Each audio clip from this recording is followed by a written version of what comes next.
El siguiente circuito, que es básicamente una etapa del tipo emisor común, donde a través de RF afectamos la IF en paralelo con la entrada.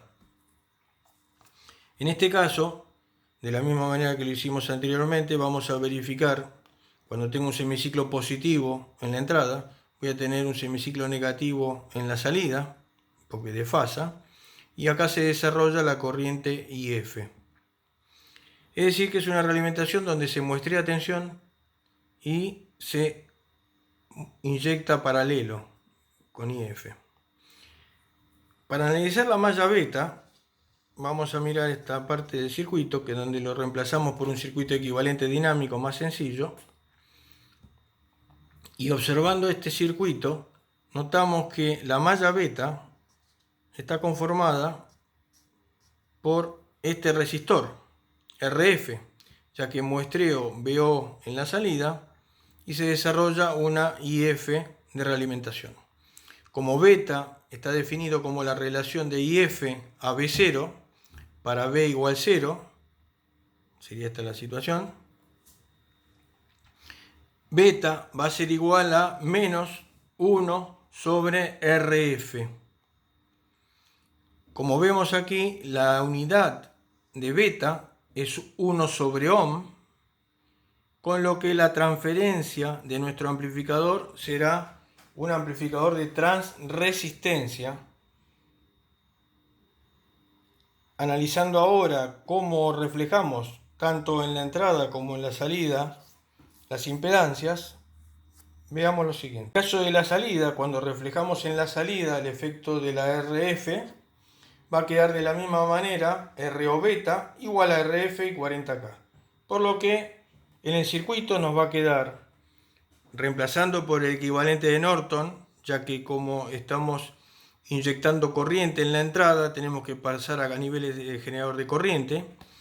Generamos un generador de Norton con su RS, la RI beta, que la acabamos de calcular, que son los 40K, y la RO beta, que son los 40K, con la RC, que era dato. El planteo que hacemos entonces sobre este circuito es la RMS como BO ahí de Norton, que también, como hicimos siempre, lo podemos separar en tres cocientes: BO a IC, BO a IC, IC a IB e IB a I de Norton. De esta manera, BO podemos plantearlo como menos IC por el paralelo de RO beta y RC. Eso sería BO. Reemplazando IC por HFE por IB, el primer cociente que tenemos, BO a IC, va a ser menos RO beta paralelo RC. El segundo cociente que tenemos, que es IC a IB, es directamente el HFE de nuestro transistor, que en nuestro caso es 50.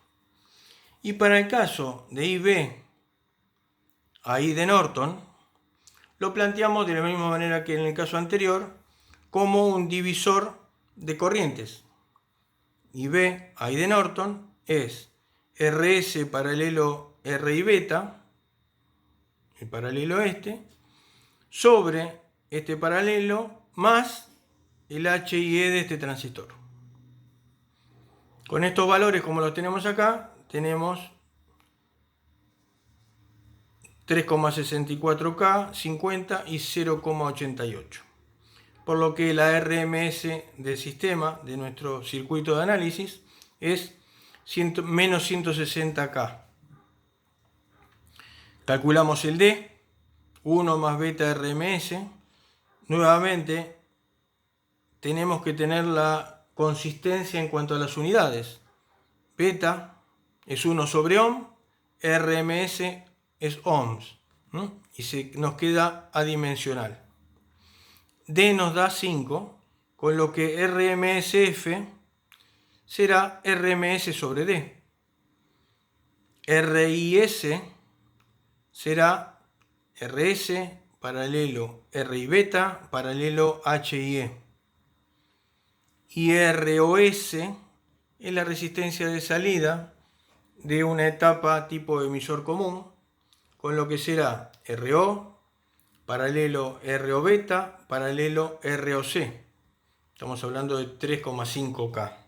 Esta RO es la RO chiquita del transistor, 1 sobre eta GM. De esta manera, cumpliendo con las características que ya analizamos y planteamos, la RISF será RIS sobre D. Y la ROSF será RO